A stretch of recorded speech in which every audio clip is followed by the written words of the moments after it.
All right. We are back here at Song of the Day, coming to you from the Rock Cave. As usual, I'm your host, Mark Pierce. Hope you're doing well today. What do we got going on? Well, we're doing something a little different today. We're going to talk about that, but let's run down on this day in history, in rock and roll, or in music, and see what happened. 1957, Elvis releases Jailhouse Rock. It will become his 9th number one record. 1966, the song Cherish by The Association. Remember that song? That went to number one. 1983, we're doing number ones today. 1983, Billy Joel goes to number one with Tell Her About It. That was all over MTV, was it not? The next year, 1984, number one in all the land on this day is Karma Chameleon from Culture Club. One of the best concerts I've ever seen in the 90s. 1988, the first a cappella record to go to number one ever. Everyone know what this is? From the movie Cocktail. Cocktails and Dreams, Blinkety Blink, Blinkety Blink. Don't Worry, Be Happy, Bobby McFerrin is number one in 88. 1991, Nirvana releases a little record called Nevermind, which will go on and sell 30 million copies. And then in 2006, the number one song in the UK and the single charts is the Scissor Sisters, I Don't Feel Like Dancing. If you don't know that song, check it out, because when that came out, we were just like, it was kind of like this disco revival. Really good music that came out in 06.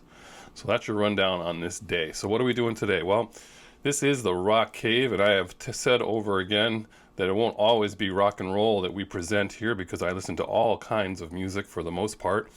And we're going to throw in some pop music. We're going to throw in some jazz. We're going to throw in, some, basically a lot of different stuff, right? We have done here at the Cave exactly one R&B, rap, record, hip-hop, whatever you want to call it. And that was Run DMC. We did that one this summer, right? We did. So, but we got another big one today. I have a very narrow hip-hop kind of liking to this point. I have liked a lot of songs in particular, just like single songs along the way. But as far as albums go, there are really only a few that I would say that I listened to the whole album. Run DMC is one of them. This is the next one, and the other one would be Cypress Hill. So, who are we talking about today? Well, we're talking about the legendary album, The Low End Theory, from A Tribe Called Quest. This record is now on pretty much everyone's list on the top 100 or whatever of most important best albums of all time. This is a huge record, and it stands up and it holds up for me today. As far as that's concerned. So that was released on this date in 1991. So A Tribe Called Quest. They basically are out of Queens, New York.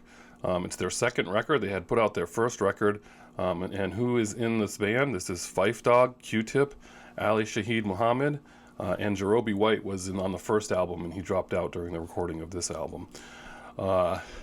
Right after the first album was put out, Phife Dawg found out that he had diabetes, and he was trying to figure out if he wanted to go on or not.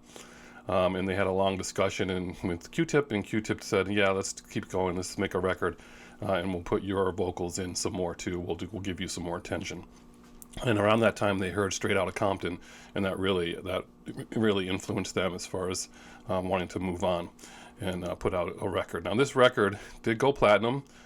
It was a really big deal. It was just, there was nothing like this. Now think about it. We're coming off the late 80s when it was all that New Jack Swing stuff from late 80s, early 90s. And then by the time 1990 comes around, for the next 5 years, it's all gangster rap stuff. I mean, that's when we're talking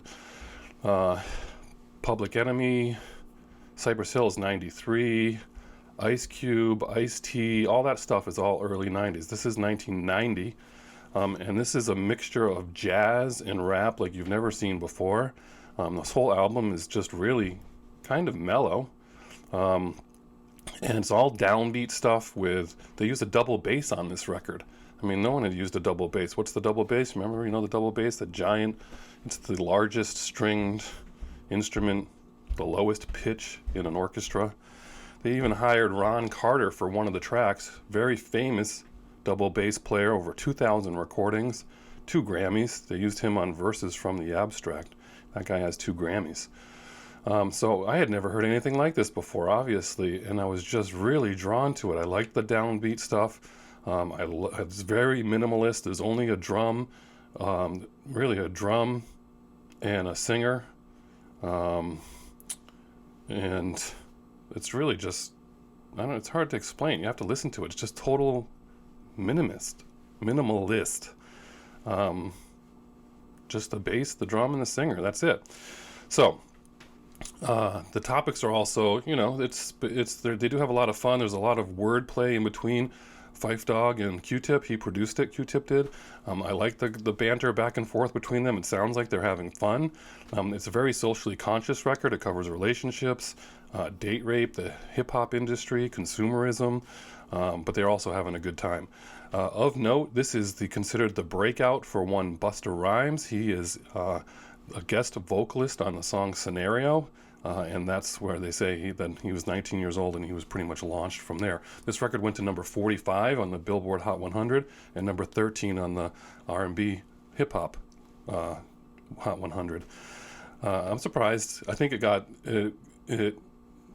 gets credit much later. The critics loved this record, but I think people will go back and look at it and say, wow, that was groundbreaking. That was just doing stuff no one had done before. It's really just a great record to listen to. So if you don't know anything about it, give it a listen. Tell me what you think. Give it a shot, because it's going to be like nothing you've ever heard before. It's hard for me to pick a favorite track, because I like every single song on here. There's easily 8 songs that are like equally all my favorite. There were 3 singles off this record, by the way, but I love this record to this day. It's just so interesting, so good.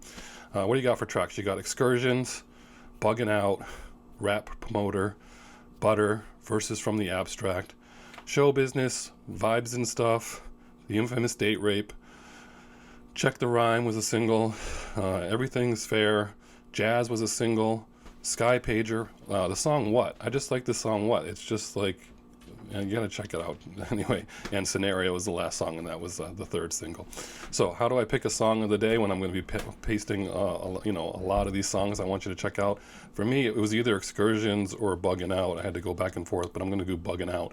That really kind of tells you what kind of record this is. So Buggin' Out is your song of the day, A Tribe Called Quest. We're doing something a little different in the cave. Give it a shot. Listen to some of these songs. Tell me what you think. It's not what you think it's going to be like. So love this record. And that's your song of the day. So enjoy it. It's Thursday, tomorrow. A little octane, right? All right. Have a good one. And as usual, I'll catch you on the flip side.